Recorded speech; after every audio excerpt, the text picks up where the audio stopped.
Opinion from the world I need. Well, I want, I desire y'all knowledge too. Peep this. Any man, I'm asking women the same question. Ever ran into a woman who been through so much drama and trouble and things that happened to them that they get to the point they say they don't even want a man, period? They really hate men, but you do everything for them. Would you want somebody around you who hate all people that's your gender?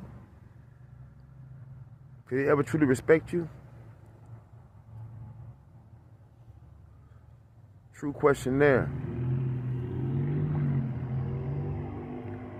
Like I said, I think I'm trying to let it burn.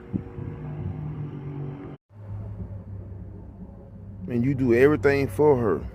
Treat her with much respect. But you deserve all love from that person.